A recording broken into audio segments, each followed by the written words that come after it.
हम ये नहीं कह सकते। योगी सरकार ने ढेर अच्छे काम किए हैं। योगी सरकार ने सारी गुंडाई बंद कर दिया है। सबसे बड़ी चीज है उसमें नरेंद्र मोदी जी का बहुत बड़ा योगदान है। बिना उनके, वो गुरु हैं, देश के गुरु हैं। हम तो राष्ट्र ऋषि मानते हैं उनको। आज बम्बई, दिल्ली, कलकत्ता की हम रोडें देखते थे, आज हम यहाँ की रोडें देख रहे हैं। सब जनता देख रही है। हाँ, ये भ्रमित कर रहे हैं कौन देशद्रोही है, कौन देश का समर्थक है, ये पूरा देश देख रहा है। इससे पहले बहुत बुरा दशा था, जातिवाद, ये पूरे प्रदेश में हर जगह, समझ रहे। उसने अच्छा किया गया। अपराधी था, लेकिन और भी अपराधी हैं। जैसे कौन? अरे ढेर जने हैं। नाम बता दीजिए। धनंजय सिंह रारी नहीं दिखते हैं, ब्रिजेश सिंह नहीं दिखते हैं, गोपाल जी नहीं दिखते, राजा भैया नहीं दिखते हैं, अतीक नहीं दिखते हैं, सब दिखते हैं। ढेर सारे अपराधी हैं। विकास दुबे वो अपराधी था, उसको अच्छा हुआ, उसकी और 4 गोली फेलना था। नमस्कार, तीर्थों के राजा प्रयागराज से मैं रूपेश मिश्रा आप सभी का स्वागत करता हूं। दरअसल जिस पावन और पवित्र धरती में हम बैठे हुए हैं, वहां की रज रज ही पवित्र है, लेकिन जिस जगह पे इस वक्त हम मौजूद हैं, ये अपने आप में इतनी आस्था की जगह है और इतनी पवित्र जगह है कि कहा जाता है कि यहाँ गंगा, यमुना, सरस्वती तीनों ही नदियों का समागम स्थल है। देश विदेश से लोग इस समागम स्थल में आस्था की डुबकी लगाने के लिए आते हैं। आप देख सकते हैं चारों ओर का यहाँ का नज़ारा। और दिलचस्प बात यह है कि यहाँ पे जो साइबेरियन पक्षी जो आपको नज़र आ रहे हैं, उनका अपना विशेष महत्व है और बेहद खूबसूरत यहाँ का विहंगम दृश्य नज़र आ रहा है। और दरअसल द फैक्ट इंडिया की टीम प्रयागराज पहुँची थी, तो हमने सोचा क्यों ना उस समागम स्थल से अपने दर्शकों को मुखातिब कराया जाए, बताया जाए, जो जहाँ से लोग आस्था की डुबकी लगाने के लिए दूर दूर से चले आते हैं। तो आज के हमारे इस खास कार्यक्रम में हमारे साथ कुछ खास मेहमान भी जुड़ेंगे, जिनसे हम बातचीत करेंगे प्रयागराज के बारे में, प्रयागराज की पॉलिटिक्स के बारे में और उत्तर प्रदेश की सियासत के बारे में। क्योंकि जैसे जैसे चुनाव नज़दीक आता जा रहा है, वैसे वैसे उत्तर प्रदेश की सियासी फिजा भी तल्ख होती जा रही है। इस वक्त हमारे साथ तमाम लोग हैं बातचीत करने के लिए। शुरुआत करते हैं। हमारे साथ युवा पत्रकार सुनील यादव जुड़े हुए हैं। आपको बता दें, सुनील यादव प्रयागराज को विगत कई वर्षों से यहाँ की राजनीति को कवर कर रहे हैं, लिहाजा हम उनसे सबसे पहले शुरुआत करेंगे और जानने की कोशिश करेंगे कि सबसे पहले सुनील जी, चूँकि आप प्रयागराज के रहने वाले हैं, तो प्रयागराज के बारे में बताइए और फिर बताइए कि यहाँ का सियासी मिजाज कैसा है। सर्वप्रथम मैं माँ यमुना की गोद में बैठा हूँ और ये मेरा कुछ न कुछ पुण्य रहा होगा जो आज मैं गंगा की गोद में और यमुना की गोद में बैठकर प्रयाग के तमाम सियासी मुद्दे पे हम चर्चा कर रहे हैं। प्रयाग को 2 दिन में समझ लेना या 2 महीने में समझ लेना मेरे हिसाब से बहुत मुश्किल है। 12 विधानसभा सीटें हैं यहाँ पे। शहर की बात की जाए तो शहर में 3 विधानसभा सीटें हैं, 9 ग्रामीण हिस्सों में हैं और ये शहर 4, 5, 6 नहीं, लगभग 1 दर्जन खेमों में बटा हुआ है। जितनी सीटें उतने खेमे। उतने खेमे। अच्छा। सपा, बसपा, भाजपा, ये सबके अपने अपने समर्थक हैं, सबकी अपनी सीटों पे व्यक्तिगत भी तमाम तरह की लड़ाई भी है और जो सत्ता में है, जो है नहीं है वो भी। अगर हम यमुना पार की बात की जाए, सियासत में वर्चस्व की लड़ाई कोई नई नहीं है, इससे पहले भी होती रही है। सुनील भाई, मैं आपके पास आऊँगा, लेकिन इससे पहले और भी हमारे तमाम लोग जुड़े हुए हैं, हम सबसे बातचीत करेंगे बारी बारी से। सर, नाम बताइए सबसे पहले अपना। हमारा नाम विनय मिश्रा है। हम आर्मी मेडिकल कोर में नर्सिंग स्टैंड रहे हैं, हवलदार नर्सिंग स्टैंड नायक सूबेदार से रिटायर हुए हैं श्रीमान, और अभी हम 31 अक्टूबर को रिटायर हुए हैं। अच्छा। रिटायर होके अब देखिए गंगा मैया के क्षेत्र में प्रयागराज का ये आप दृश्य देख रहे हैं। प्रयागराज महाराजा, सब घाटों के राजा। हम इस समय आपके जमुना जी के तट पर बैठे हुए हैं और आप यहाँ देख रहे हैं साइबेरियन पक्षी, ये जो साइबेरिया से आते हैं और ठंडी के सीजन में माँ जमुना जी, गंगा मैया और माँ सरस्वती के धाम पर यहाँ आके और यहाँ के जनता को, यहाँ स्नानार्थियों को ये बहुत ही बड़ा ही विहंगम दृश्य यहाँ पे शो होता है। इन साइबेरियन पक्षियों के द्वारा। और ये प्रयागराज है, प्रयागराज के अंदर हमारी तरफ से हम तो फौजी हैं, फौजी हो के मैं ये चाहता हूँ कि यहाँ की पवित्रता बनाए रखें। जैसे यहाँ पे किसी भी प्रकार की कोई गंदगी न हो, यहाँ पे लोग प्रयागराज को अच्छी तरह से जाना जाए, इसलिए हम लोग यहाँ पे गंगा आरती गंगा नोच पे कराया करते हैं। नित्य यहाँ 5:30 बजे ठंडी के सीजन में 5:30 बजे यहाँ आरती होती है। प्रयागराज के क्या इन घाटों में कोई दिक्कत है क्या? नहीं, किसी भी प्रकार की दिक्कत नहीं है।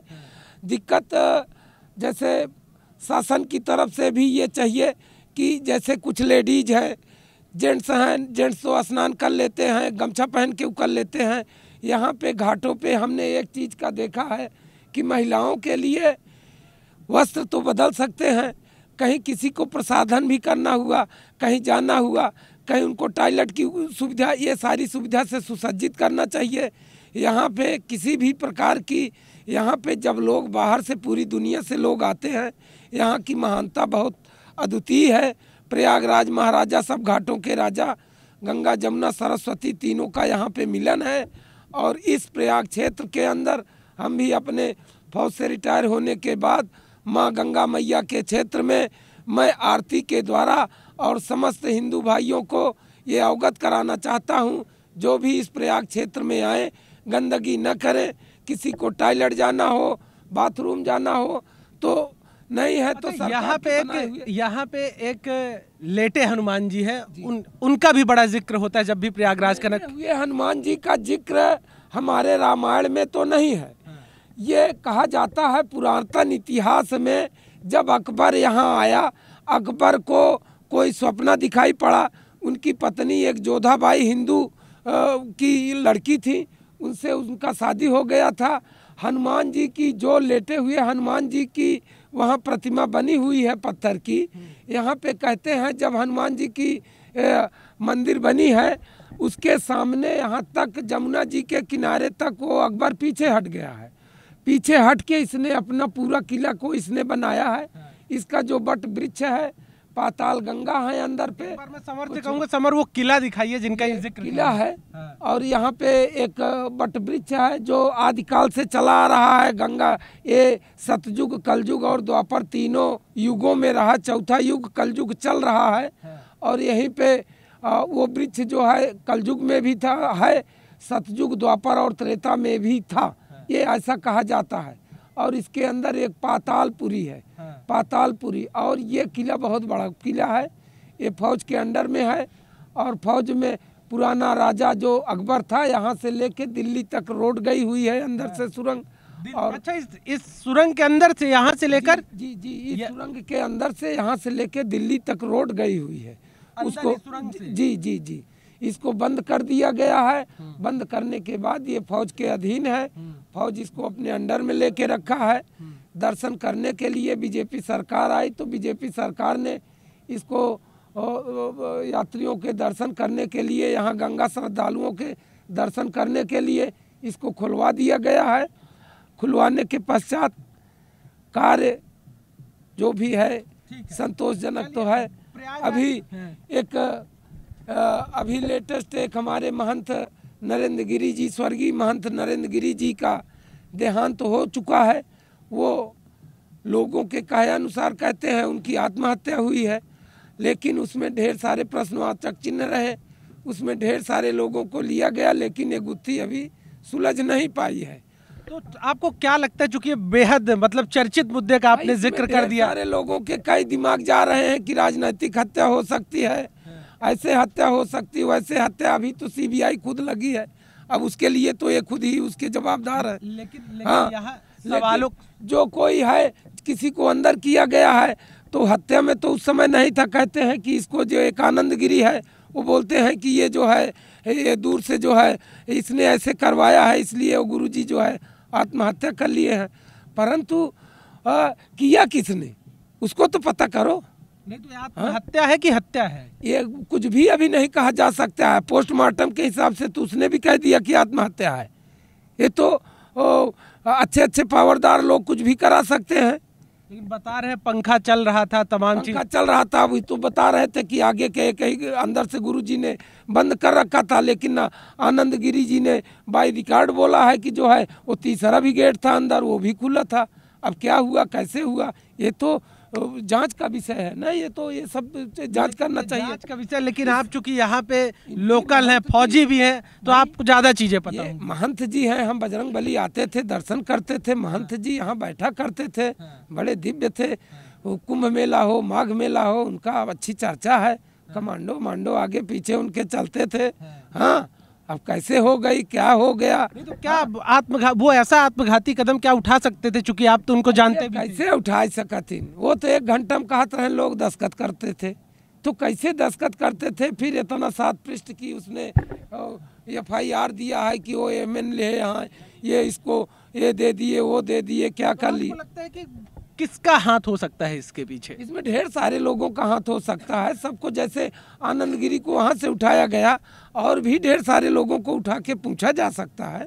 ये सरकार को चाहिए कि किसी एक के ही ऊपर तीर को करके किसी गुत्थी सुलझा रहे। और किसको टारगेट कर रही क्यों सरकार? करना चाहिए भाई इसमें। अभी किसको टारगेट कर रही है, आपको क्या लगता है? हमको तो ढेर सारी चीजें, उसमें कुछ न कुछ दाल में काला लग रहा है। ऐसे क्या दाग में काला लग रहा है? दाल में काला, अभी तक CBI कुछ न कुछ उसका पहलू बताया ही नहीं कि जनता संतुष्ट हो। जनता तो परेशान है, गुरुजी की हत्या कैसे हुई, हाँ, हत्यारे पकड़े क्यों नहीं गए, ये तो बता रही है कि राजनीतिक संरक्षण प्राप्त है। नहीं, कुछ भी हो सकता है, ये भी नहीं कह सकते हैं। कहने का मतलब है ये जांच का विषय है। परंतु वहाँ गुरुजी की हत्या हुई ना, स्वर्गीय नरेंद्र गिरी महाराज जी की हत्या होना, ये बहुत बड़ी बात है। यहाँ प्रयागराज की धरती पे लेटे हनुमान जी के वो बहुत बड़े योगी लोग कहते थे। हाँ, उनके आपका कहना है योगी सरकार का लॉ एंड ऑर्डर ठीक नहीं है? हम ये नहीं कह सकते। योगी सरकार ने ढेर अच्छे काम किए हैं। योगी सरकार ने सारी गुंडाई बंद कर दिया है, सारी गुंडाई बंद कर दिया है। चोर उचक्के दुनिया भर के इधर उधर सब टालते थे, कहाँ सब टाल रहे हैं। बोली बंद है सबकी, सारे नेताओं की। अच्छा कार्य कर रहे हैं। सबसे बड़ी चीज है उसमें नरेंद्र मोदी जी का बहुत बड़ा योगदान है। बिना उनके, वो गुरु हैं, देश के गुरु हैं। हम तो राष्ट्र ऋषि मानते हैं उनको। वो जो भी पूरा देश देख रहा है यार, चारों तरफ रोड देखिए, गुरुदेव हर जगह लाइट। आज बम्बई, दिल्ली, कलकत्ता की हम रोडें देखते थे, आज हम यहाँ की रोडें देख रहे हैं। 80% व्यभिचार, अत्याचार, करप्शन हट चुका है। ये कोई भी कहे, गरीब को गरीब के खाते में पैसा जा रहा है, सब जनता देख रही है। हाँ, ये भ्रमित कर रहे हैं कौन देशद्रोही है, कौन देश का समर्थक है। ये पूरा देश देख रहा है, पूरी दुनिया देख रही है। वो आज तक प्रधानमंत्री है, अपनी माँ के सिर्फ जन्मदिन पे अपने चला जाने वाला आदमी, आज तक कोई प्रधानमंत्री ऐसे दिखा? क्या कार्य कर रहा है? ऐसा हमारा देश का वो राष्ट्र ऋषि है। और यहाँ थोड़ा लोगों का अत्याचारी सब जा चुके हैं। वैसे सब धीमे धीमे सब हो जाएंगे। लोगों को परखने की जरूरत है, कौन अच्छा कार्य कर रहा है, कौन बुरा कार्य करने वाले देशद्रोहियों को, जिसको देश से सम्मान नहीं है, देश का राष्ट्रगान से प्यार नहीं है, देश के राष्ट्रहित से प्यार नहीं है, उग्रवादी भाषा बोलते हैं, इन सब के लिए जो है ये सब पूरी जनता को देखना चाहिए। अच्छा, एक बात बताइए, उत्तर प्रदेश के बारे में, मतलब अन्य प्रदेशों में चर्चा होती है कि बड़ी गुंडागर्दी है यहाँ पे, कट्टा चल जाता है सामान्य तौर पे। सब बंद हो गया। नहीं तो योगी से नहीं तो योगी बहुत अच्छा, लेकिन इनके पास कुछ सुनिए तो हम ये बोले, हम ये गलत उद्देश्य से जाए आपके चश्मे इससे पहले किसी भी जात नहीं, मेरी बात तो सुनिए, इससे पहले कैसी स्थिति थी? इससे पहले बहुत बुरा दशा था, जातिवाद ये पूरे प्रदेश में हर जगह पता लगा। वहाँ से आ रहा है लिस्ट सारी कैंसिल है इनके। हाँ, फिट अनफिट हो गए, अनफिट फिट हो गए सब। अभी दूध का दूध, पानी का पानी हो रहा है। गुंडा राज कैसा था? मतलब सपा आप कह रहे हैं अखिलेश के कारण कैसे? भाई चरम सीमा पर रहा भैया, ले चल जाता, पूरी दुनिया देखा है। हाँ, ले रोड पे 100 राइफलें, बंदूकें चलती थी, गोलियां चलती थी, शासन प्रशासन इनके कहने पे चलते थे। हाँ, किसी को सब लिफ्ट नहीं दिया और क्या। लेकिन महात्मा जी हैं, इनके पास चश्मे में कोई जातिवाद नहीं होना चाहिए। अपराधी अपराधी है, वो साला कोई भी हो। हम तो ये कहेंगे हम भारत माता की जय पुकारते हैं। धर्म की जय हो, अधर्म का नाश हो, आतंकवादियों का सर्वनाश हो। आतंकवादियों से सर्वनाश हो, आतंकवादियों का।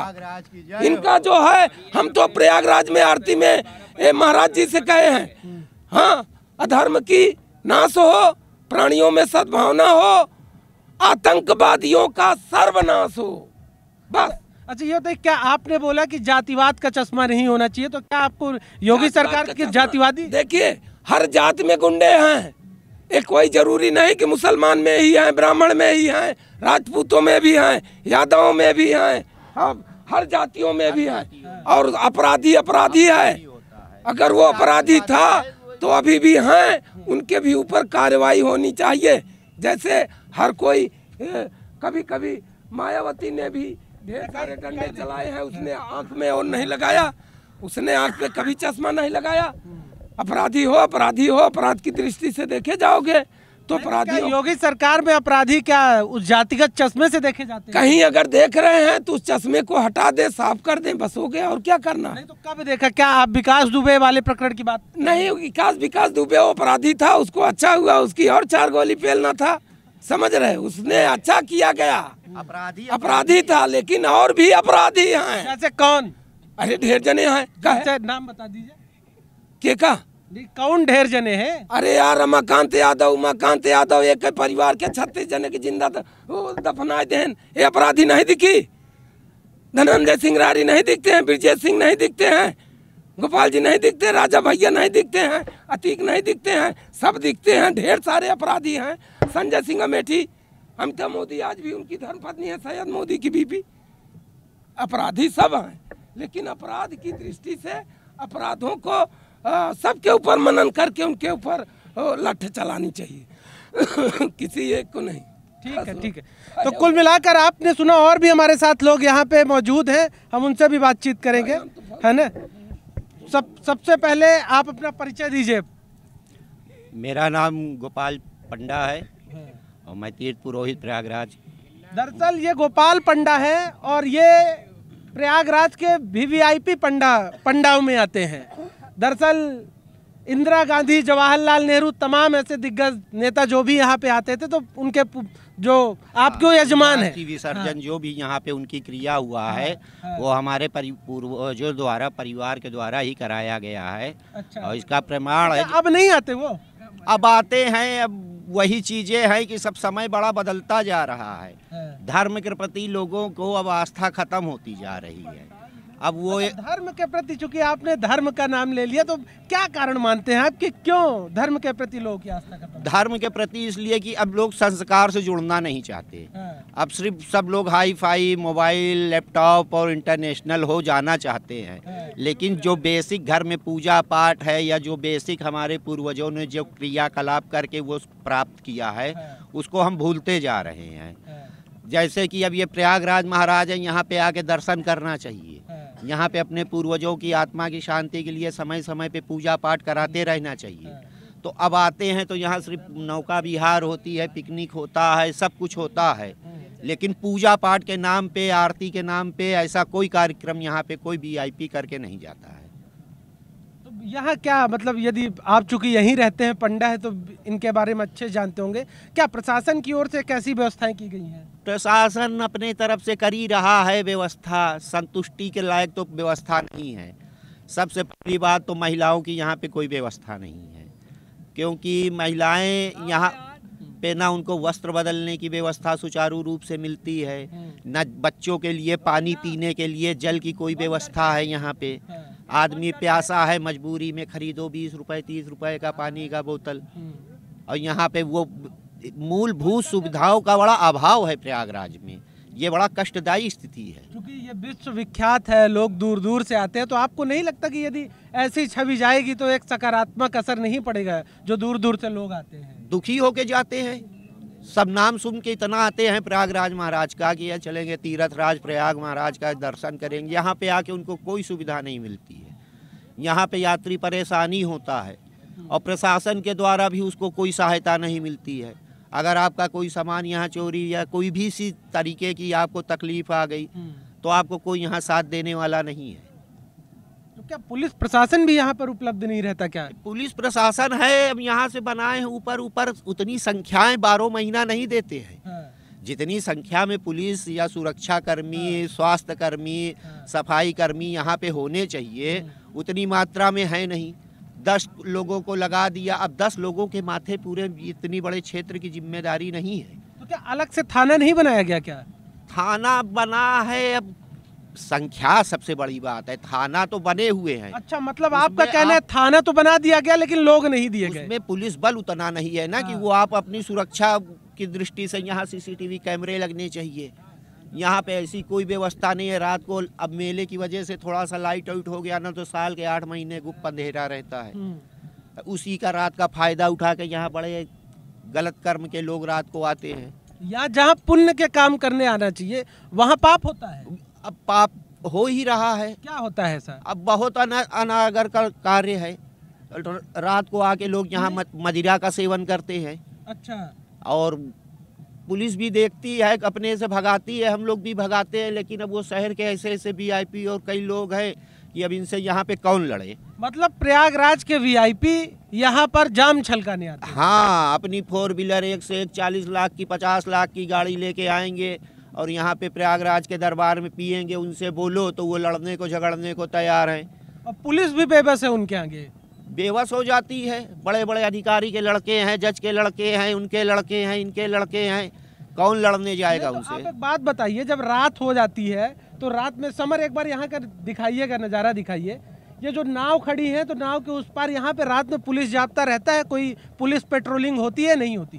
पुलिस पेट्रोलिंग भाई साहब एक चीज़ बताएं, आप रात को एक बार घूम लिया, 2 बार आपने, तो इतने बड़े क्षेत्र को आप कवर नहीं कर सकते हैं। यहाँ पे परमानेंट सोल्यूशन चाहिए। सबसे पहली बात तो यहाँ सब जगह सीसीटीवी कैमरा लगे और रात को यहाँ लाइट की व्यवस्था हो, क्योंकि अंधेरे का फायदा उठा के यहाँ बहुत अवैध कार्य होते हैं। अनेक प्रकार के घिनौने, जिसको हम यहाँ पे गंगा माँ के गोद में बैठे हैं बोल भी नहीं सकते हैं। कभी कभी आत्मा बड़ी खिन्न हो जाती है, लेकिन अब क्या किया जाए? नहीं तो मदिरा के अलावा और भी कुछ ऐसे अनैतिक कार्य? बहुत अनैतिक कार्य हैं। नहीं, जो बोल सकते हैं वो जो तो पार्क में जो लोगों को पार्क में, पिक्चर हॉल में, एक होटल में क्रियाकलाप करनी चाहिए, वो यहाँ बैठ के कर रहे हैं। सबसे बुरा कार्य इन लोगों ने इसको एक पिकनिक स्पॉट बना लिया है। स्पॉट बना दिया है क्या? लड़के लड़कियां? हाँ, गोवा तरीके से समझ लिया है इस क्षेत्र को उन्होंने। यहाँ पे पिकनिक मनाने आते हैं, श्रद्धा भाव लेके नहीं आते हैं। जूता पहन के गंगा जी में घुस जाएंगे, बोलो तो लड़ेंगे। अब वो 10 लोग हैं, उनसे बोलें तो हमको यहाँ परेशान होंगे। अब ये सब कैसे रुकेगा? जब तक रुकेगा नहीं है, इस तरह सर्वनाश चालू रहेगा। कोरोना कभी आएगा, कभी कुछ आएगा। अब ये नया वेरिएंट आ रहा है, तो ये सर्वनाश की क्रिया है, क्योंकि हम अपने धर्म के प्रति आस्थावान नहीं हैं। सब खत्म होते जा रहे हैं। सिर्फ स्वार्थ, सिर्फ धन, अपनी कुछ शारीरिक जरूरतों को पूरा करने के लिए हम धार्मिक स्थलों को बदनाम करते जा रहे हैं। इसको रोकना सबसे बड़ी जरूरत है। तो ये प्रयागराज के गोपाल पंडा थे, वीवीआईपी गोपाल पंडा, जिन्होंने बताया कि अनैतिक कार्यों जो यहाँ पे प्रयागराज में है वो लगातार हो रहे हैं। जाहिर तौर पर ये शर्मनाक बात है, क्योंकि ये यहाँ पर लोग आस्था की डुबकी लगाने, कहते हैं कि लोग अपने पुण्य कमाने के लिए यहाँ पर आते हैं, लेकिन इस प्रकार के कृत्य जो गोपाल पंडा ने हमें बताया। आप खड़े रहिए, यहीं पे खड़े रहिए, खड़े खड़े आपसे बात करेंगे। नाम बताइए अपना। मेरा नाम नीतीश मिश्रा है। उससे पहले मैं बोलिए तीर्थराज प्रयाग महाराज की जय हो। जय हो। बताइए अब क्या नाम है आपका? भैया मेरा नाम नीतीश मिश्रा है। नीतीश, क्या करते हैं आप? भैया मैं यहीं पे आपके प्रयागराज कमिश्नरी में हूँ, वहाँ पे प्रशासन की ड्यूटी करता हूँ। यहाँ पे गंगा आरती, माँ का ऐसा आशीर्वाद है। हाँ, माँ का ऐसा आशीर्वाद है, माँ का ये आंचल है, यहाँ पे कोई आने से नहीं रह पाता है। हाँ, और मैं यहाँ पे हूँ, ये मेरा सौभाग्य है। लोग यहाँ पे जन्म जन्म का पुण्य कमा के भी यहाँ पे आदमी आस्था भावना से आता है, 1 घंटा 2 घंटा। और मेरा मानना है कि हम यहीं रह रहे हैं, यहीं पे माँ की सेवा कर रहे हैं, शाम को आरती कर रहे हैं, पूजा कर रहे हैं, तो ये हमारा सौभाग्य है। आप मतलब प्रयागराज के ही हैं? जी जी जी, हम प्रयागराज के ही रहने वाले हैं। अमूमन हमने देखा है कि जब जो मतलब लोकल व्यक्ति होता है वो फिर ज्यादा महत्व तो नहीं मानता है ना। कैमरे की तरफ देखिए, है ना, कि यार गंगा जी यहीं हम जाके नहा लेंगे, है ना। तो आप लोकल है फिर भी आज आप यहाँ नहाने? भैया नहाने आने की बात, यहाँ हम 365 दिन आते हैं। यहाँ माहौल जैसा अभी आप देख रहे हैं, ये आप देखिए यहाँ का माहौल आप देख सकते हैं। यहाँ देखिए दूर दूर तक टीले लगे हुए हैं। ये सब लोग इतने, एक समय ऐसा आ जाता है, ये जो ठहरा हुआ हल्का जल है, ये इसकी कोई रफ्तार ही नहीं होती है। यहाँ पे जहाँ हम लोग खड़े हैं, यहाँ पे बोट आना तो क्या, यहाँ पे एक परिंदा भी नहीं दिख सकता है। इस हिसाब से यहाँ पे पानी का बहाव रहता है। हाँ, और इस समय माघ मेले का टाइम है। आप जान ही सकते हैं कि एक महीने का बाद ही हमारा जो विश्व धरोहर माघ मेला यहाँ कहा जाता है। उत्तर प्रदेश सरकार द्वारा बाबा योगी आदित्यनाथ सीएम, जो कि मुख्यमंत्री के हैं, यशस्वी मुख्यमंत्री द्वारा हमारे कहा भी गया है ये बात कि अब की बार मिनी कुंभ यहाँ होने वाला है। तो मैं सरकार से यही प्रार्थना करूँगा कि सर, एक यहाँ पे माँ गंगा का ये आंचल है और बढ़िया यहाँ पे एक बार फिर कुंभ हो और हम पूरे कुंभ मेले में एक इतिहास रचना चाहते हैं। माँ के हर बार यहाँ पे कोई इतिहास की बात नहीं, यहाँ हर साल एक इतिहास ही है। यहाँ हर साल एक माघ मेला लगना इतिहास है। आप ये बताइए सबसे पहली बात कि आपका घर यहाँ से कितनी दूर है? हमारा यहाँ से घर की ज़्यादा 10-12 किलोमीटर होगा। तो आप रोज यहाँ पे आते हैं? कितने घंटे यहाँ पे रहते हैं सर? यहाँ पे समझ लीजिए कोई घंटा ऐसा नहीं है। शहर में सर काम है, ऑफिस का भी काम है, लेकिन जब मैं फ्री होता हूँ तो यहीं पे मुझे सुकून मिलता है। देखिए, दिलचस्प बात है कि ये प्रयागराज के ही हैं, लेकिन रोज माँ के आंचल में आते हैं और यहाँ पे बैठते हैं क्योंकि इन्हें यहाँ पर सुकून मिलता है। मोक्ष की नगरी है, यहाँ पर अपने पूर्वजों को मोक्ष की प्राप्ति के लिए भी लोग यहाँ पर आते हैं। आप देख सकते हैं, मैं समर से कहूँगा, पीछे हमारे ठीक नाव चल रही है। दरअसल लोग यहाँ पे अस्थि विसर्जन के लिए आते हैं, अपने पूर्वजों की और तमाम जो अंतिम संस्कार होते हैं वो यहाँ पे किए जाते हैं। क्यों? गोपाल पंडा हैं, वो हमें बताएंगे। हम उनसे जानेंगे भी कि यहाँ पर लोग आखिर क्यों आते हैं अस्थि विसर्जन करने के लिए। देखिए, ये तो पौराणिक महत्व की बात है। ये तीर्थराज प्रयागराज महाराज है, ये सब तीर्थों के राजा हैं। तो यहाँ पे एक विशेष है, एक अस्थि का विसर्जन की क्रिया सिर्फ यहीं पे मान्य ही है और कहीं है भी नहीं। अब तो होने लगा है, लोग हरिद्वार भी जाने लगे, ऋषिकेश भी जाने लगे हैं, सब जगह। लेकिन अस्थि विसर्जन अपने पितरों की शांति के लिए सिर्फ यहीं पे पूजा ही उचित है, जिससे उनके कुल का सब कुछ कल्याण होता है। यहाँ पे बड़े बड़े प्रथम प्रधानमंत्री से लेके सब आ चुके। अटल बिहारी वाजपेयी की अस्थि विसर्जन भी यहीं पे हुआ है और जवाहरलाल नेहरू का भी अस्थि विसर्जन यहीं हुआ है। इंदिरा गांधी का हुआ है अस्थि विसर्जन, अपने राजीव गांधी जी का अस्थि विसर्जन यहीं पे हुआ है। तो ये एक अलौकिक है, लोगों की मानता है। यहाँ पे हमारा अस्थि विसर्जन हो गया तो ये लोक में आए गए के शारीरिक सुख से छोड़ के मोक्ष की प्राप्ति उनको हो जाती है। ये डायरेक्ट वैकुंठ जाने का रास्ता है बिल्कुल। जिसका अस्थि यहाँ पे गिर गया वो डायरेक्ट विष्णु भगवान के वैकुंठ धाम पहुँच जाता है। तो ये थे गोपाल पंडा, जिन्होंने बताया कि यहाँ पर आखिर क्यों लोग आते हैं। दरअसल कहते हैं कि सीधे वैकुंठ की प्राप्ति होती है, सीधे मोक्ष की प्राप्ति होती है। यह विहंगम नज़ारा मतलब आँखों को एक सुकून सा पहुँचाता है। जब भी आप प्रयागराज आइए तो एक बार ज़रूर इस विहंगम दृश्य का लुत्फ उठाइए। लेकिन जिस प्रकार से गोपाल पंडा ने हमें बताया कि यहाँ पर जो अनैतिक कार्य होते हैं, जाहिर तौर पर ये कहीं ना कहीं एक कष्टदायक और पीड़ादायक बात है। लिहाजा सरकार और प्रशासन को भी इस पर सतर्क होना चाहिए, क्योंकि ये हमारी धरोहर है, पारंपरिक चीज़ें हैं जिन्हें बरकरार रखना हम सबकी जिम्मेदारी है। कैमरा पर्सन समर के साथ मैं Rupesh Mishra, the fact India, Prayagraj.